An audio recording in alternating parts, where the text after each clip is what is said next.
Selamat datang di channel Pemuja Malam. Jangan lupa like, share, and subscribe ya. Terima kasih. Episode 44. Tak ada habisnya mencari sensasi.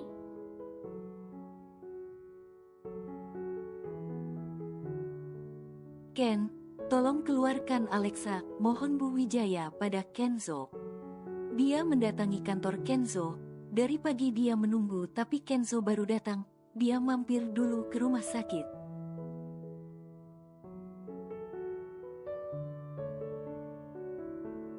Tidak, tegas Kenzo.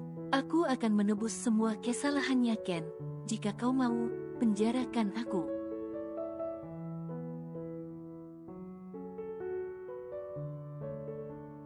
Masa depan Alexa masih panjang. Apalagi saat ini dia digugat cerai suaminya. Kehidupannya hancur.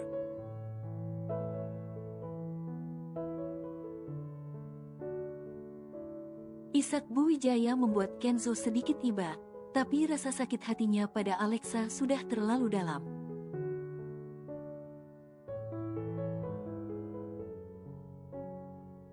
Jika dia tak berniat melukai Naina, Kenzo masih bisa memaafkannya, tapi ini dia berniat membunuh Naina dan anaknya.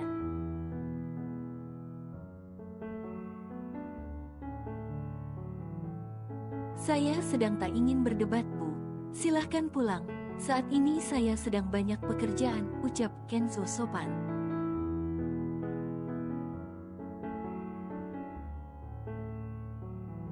Ken, pikirkan jika adikmu atau mamimu di posisi Alexa, apa kamu tega melihatnya di jeruji besi?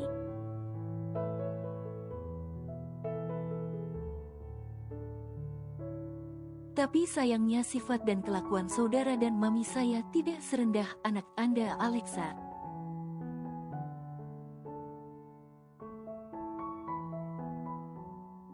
Tegas Kenzo lalu meminta sekretarisnya membawa Bu Wijaya keluar. Kenzo menghela nafas panjang, dia tampak berpikir apa dia terlalu keras pada Alexa.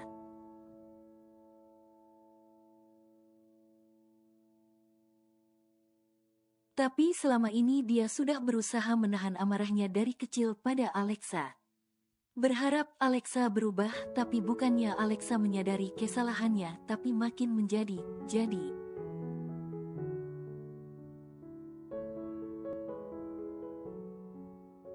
Mas, panggil Naina. Siang ini dia datang ke kantor Kenzo membawakan makanan. Tempo hari rencananya gagal karena Alexa.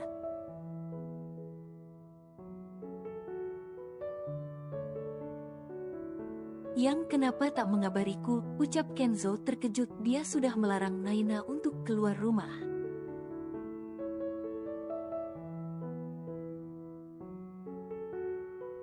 Aku membawakan makan siang, Mas. Tadi Mami yang mengantarkanku. Dia sekalian ke kantor Dedi.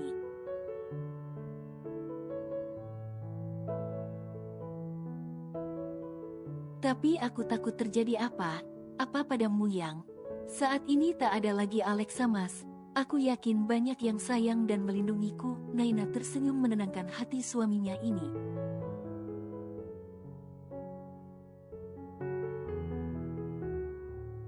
Ayo makan. Aku tak pernah menemanimu makan siang, ajak Naina. Tadi aku dan Mami masak untuk kalian, lanjut Naina.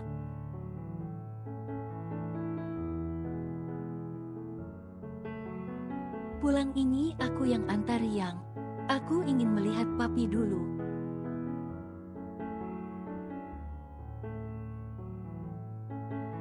Tadi aku sudah ke sana dan bicara pada Dokter Farel, tapi dia tak mengizinkanku memindahkan papi.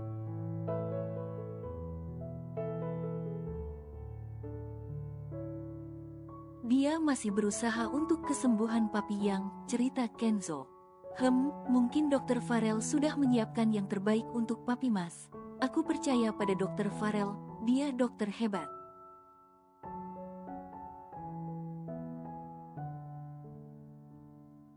Untuk sementara waktu kita ikuti saja dulu sarannya, Mas.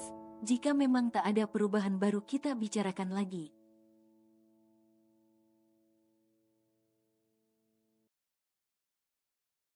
Jawab Naina sambil membuka bekal bawaannya dan menyiapkan untuk Kenzo makan. Setelah makan, Kenzo mengantarkan Naina pulang. Dia tak ingin Naina lelah karena kondisinya masih hamil muda.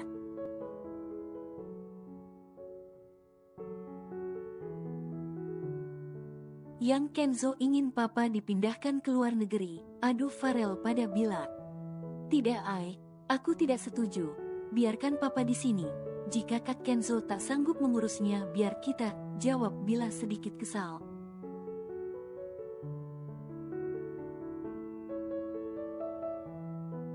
Jangan marah.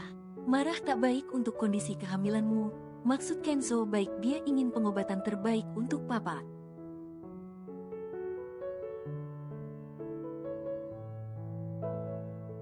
Tapi tadi aku sudah menolaknya.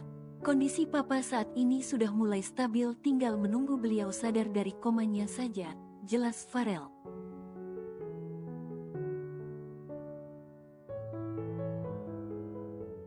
Ya, aku tak ingin berpisah jauh dari papa.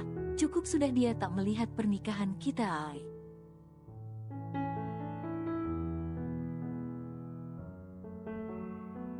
Aku tak ingin jika nasib buruk berpihak padanya saat aku tak ada di sampingnya, ujar Bila menangis.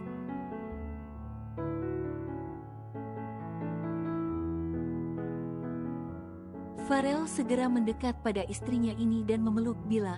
Sejak kehamilannya semakin membesar, Bila semakin cengeng, dia tak bisa tersinggung.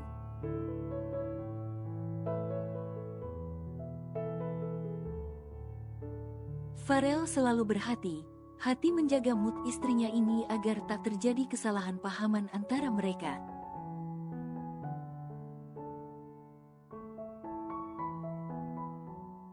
Seminggu berlalu, kondisi Arya belum juga sadar. Benturan keras di kepalanya membuatnya terbaring lemah.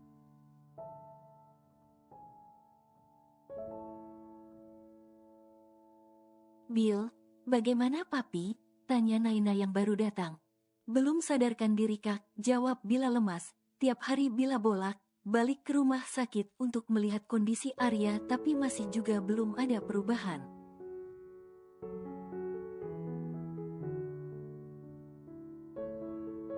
Tapi denyut nadi dan jantungnya mulai membaik.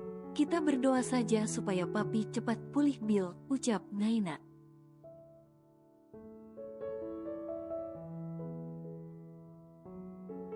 Bila mengusap tangan Arya lembut, tangan ini yang memberikannya kasih sayang, tangan ini kini lemah tak berdaya.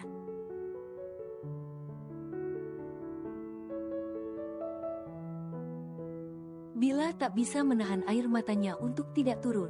Dia sangat merindukan Arya, merindukan sosok ayah.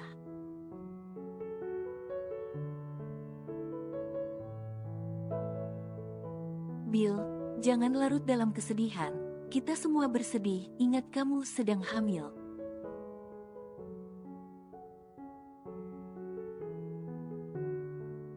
Ucap Naina, saat ini dia juga sedih, apalagi Arya begini karena menolong dirinya.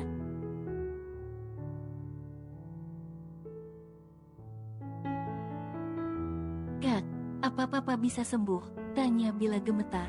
Insya Allah bisa, kita berdoa ya.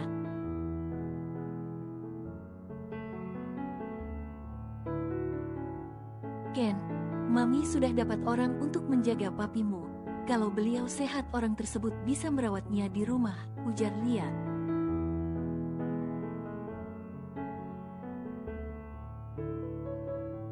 Siapa, Mi? Ada anak dari pembantu teman Mami.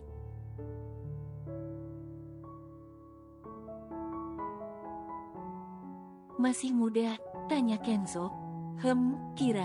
Kira umur 25 tahun. Dia belum menikah dan sudah terbiasa bekerja menjadi babysitter.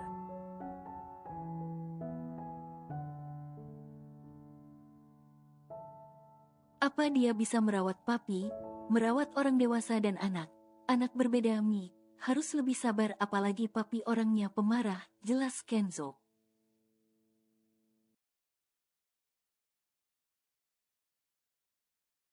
Dicoba saja dulu, mana tahu bisa. Anaknya sopan, hanya saja dia berasal dari kalangan tidak mampu, jadi Mami kasihan padanya.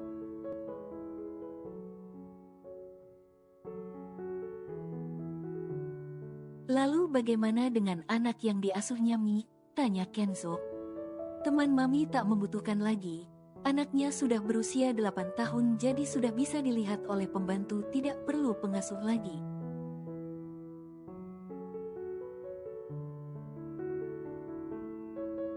Baik, nanti aku bicarakan pada Sabila agar dia tahu Mi. Aku juga kasihan pada Sabila. Akhir ini dia banyak menghabiskan waktunya di rumah sakit. Hamilnya cukup besar, takutnya malah dia terganggu.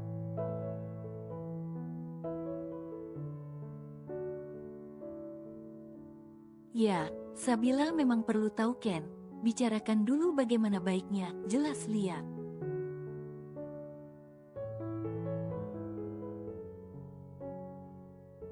Yang, kamu sudah seminggu ini ke rumah sakit terus, kasihan anak kita Yang. Aku takut malah kamu yang jatuh sakit, perhatian kondisi kesehatanmu.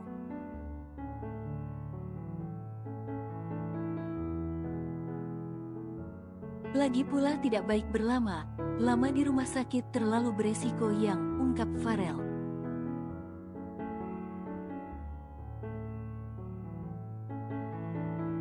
Tapi aku tak ingin meninggalkan Papa Ai, setidaknya sampai dia sadar. Aku ingin dia tahu kalau aku selalu di sampingnya.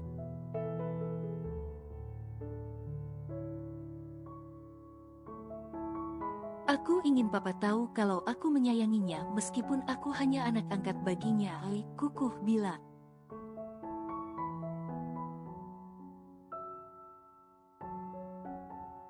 Yang, aku yakin Papa bisa merasakan semuanya. Meskipun dia koma, dia bisa tahu kamu selalu di sampingnya Yang. Setidaknya beri jeda, jangan setiap hari, pinta Farel.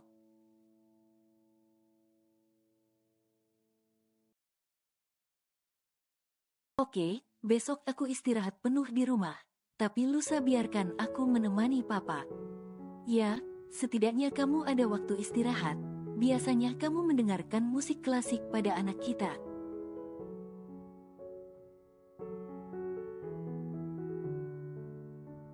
Tapi sekarang sudah tidak lagi. Aku takut malah kamu yang drop. Aku selalu bawa vitamin A. Makananku juga selalu sehat, aku tak pernah telat.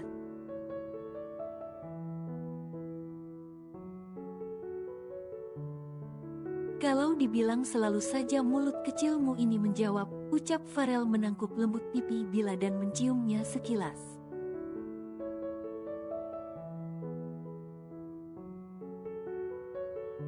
Sudah, ayo istirahat. Aku lelah, jangan menggodaku.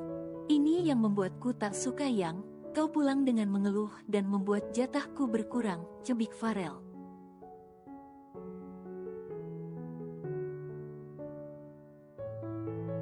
Jadi kau mempunyai maksud tersembunyi melarangku ke rumah sakit, tuding Bila.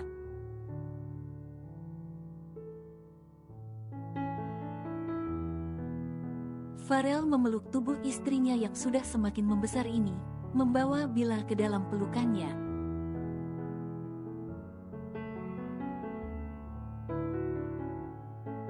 Meskipun terhalang perut besar, Bila tak membuat mereka merasa risih. Tetap saja Farel mengeratkan pelukannya, sedangkan Bila mencari posisi ternyaman baginya.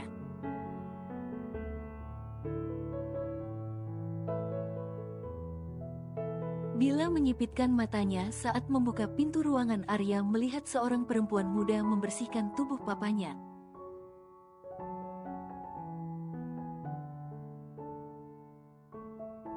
Siapa dia?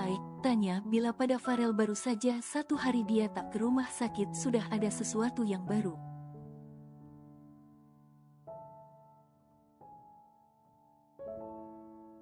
Kata Kenzo, penjaga Papa.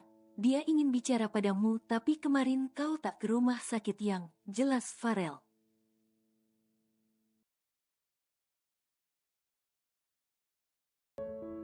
Bila masuk ke dalam ruangan Arya dan mendekat pada papanya ini. Pagi Pak, maaf kemarin aku tak menjenguk Papa, aku sedikit lelah, ucap Bila tersenyum.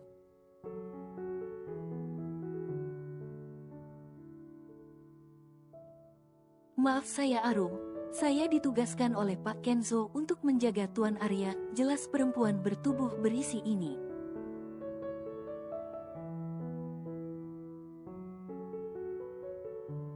Bila melirik sekilas suaminya dan melihat kembali ke arah Arum, perempuan ini cukup cantik, Bila harus waspada.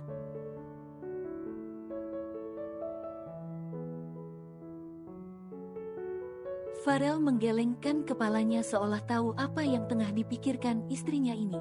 Farel menarik sudut bibirnya kecil dan segera keluar.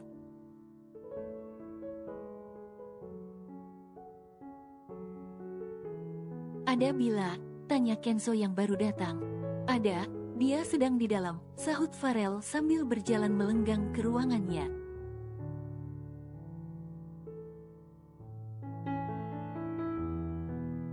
Kenzo masuk ke dalam ruangan Arya dan melihat Bila yang sedang mengusap kepala Arya lembut.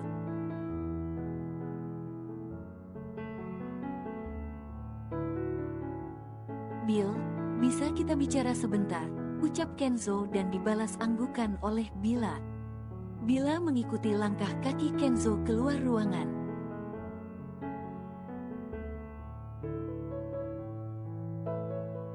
Maaf jika aku tak izin dulu padamu, kemarin kata Farel kau tak enak badan. Sahut Bila.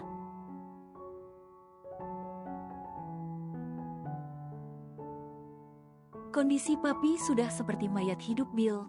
Dia butuh ada yang menjaga dan mengawasinya setiap saat.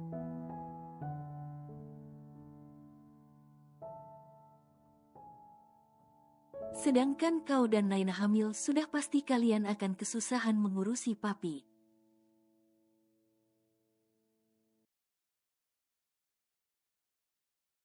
Jadi aku berinisiatif untuk membawa penjaga papi, jelas Kenzo. Aku tak masalah. Tapi apa dia tidak terlalu muda? Apa dia bisa bekerja?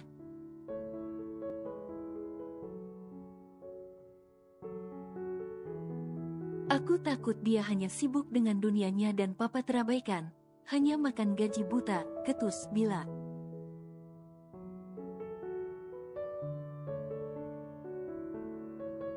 Kata mami dia sudah terbiasa bekerja.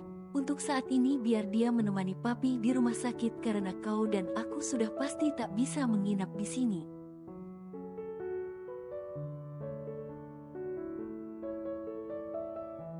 Terserah Kak Kenzo, aku ikut saja mana yang terbaik, jawab Bila lalu meninggalkan Kenzo dan kembali ke dalam ruangan Arya.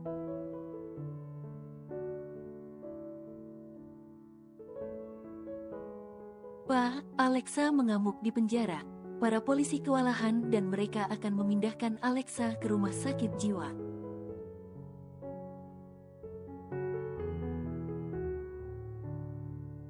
Aduh Bu Wijaya, dia rutin menjenguk Alexa karena tak tega. Ma, biarkan polisi mengerjakan tugasnya, percayakan semua pada pihak berwajib.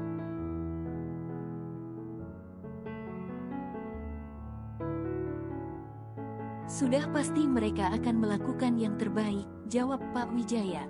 Tapi Pak, aku tak tega.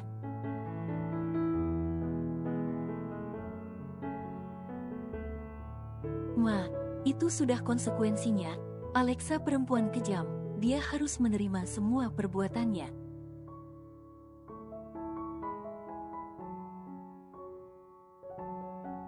Kita sudah sebaik mungkin mendidiknya, tapi dia tetap tak bisa dididik. Pak, Mama mohon keluarkan Alexa. Hanya dia yang kita punya Pak, mohon Buk Wijaya.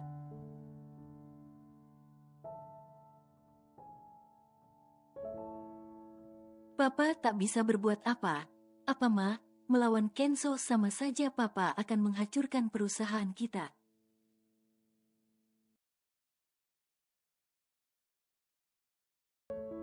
Mereka akan menuntut kita Ma. Apalagi saat ini Satria sudah menggugat Alexa. Papa sendirian. Papa tak bisa, jawab Pak Wijaya menggelengkan kepalanya.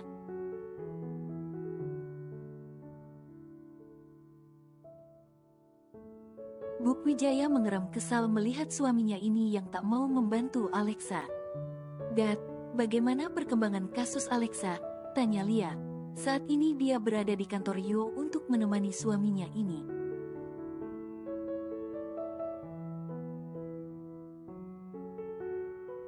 Penyakit Alexa kumat nih. Kumat, gilanya, tanya Lia.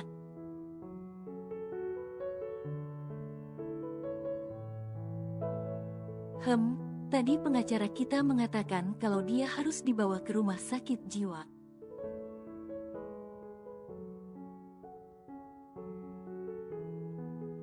Perempuan itu tak ada habisnya mencari sensasi, geram Lia mengepalkan tangannya.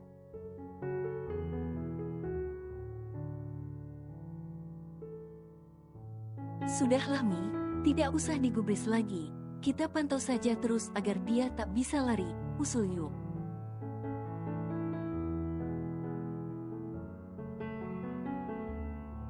Ya Dad, kali ini aku tak ingin Alexa lepas, aku takut itu hanya akalannya menjadi gila agar bisa bebas dari hukuman.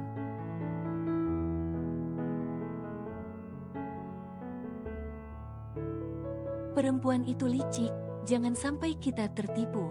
Aku yakin kali ini dia tak berani main Mi, Pak Wijaya saja sudah tak berani membelanya, jawab Yu.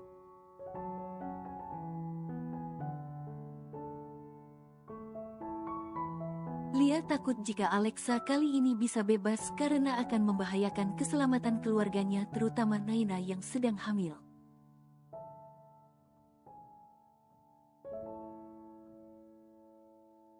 Dua pekan berlalu, Arum sangat telaten mengurus Arya, dia selalu mengganti pakaian Arya dengan yang bersih dan mengelap tubuh Arya.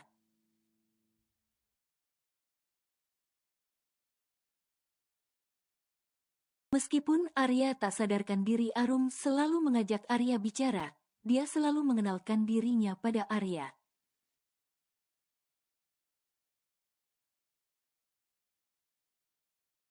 Pagi ini setelah Arum mengganti pakaian dan merapikan rambut Arya, dia dikagetkan dengan pergerakan jari Arya.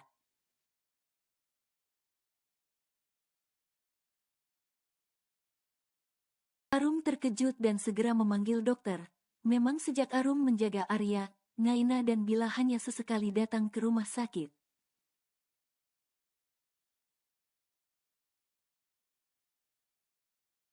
Farel yang bertugas pagi itu segera masuk ke dalam ruangan mertuanya ini. Tadi jarinya bergerak dok, ucap Arum gugup.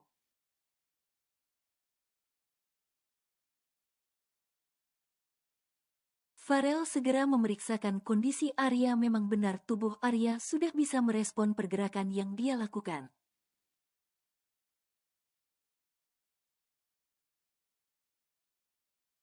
Pak, segera sadar, anak dan cucumu sedang menantimu di sini, bisik Farel. Rum, terus ajak papa bicara agar dia terus merespon, jelas Farel.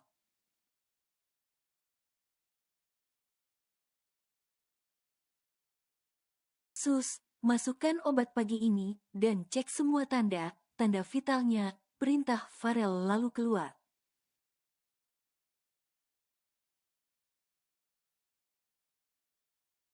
Dia ingin memberikan kabar pada Kenzo dan Bila istrinya, pasti mereka senang, pikir Farel.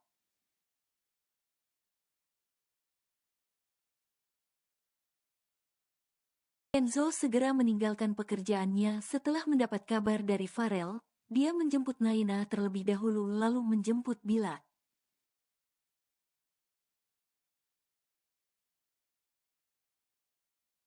Tadi Farel meminta tolong untuk membawa Bila dan pulang nanti bersamanya. Sejak kejadian Arya koma, sudah banyak perubahan pada keluarga mereka.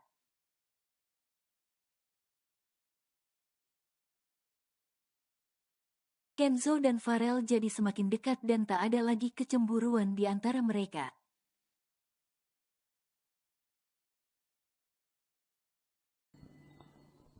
Bersambung.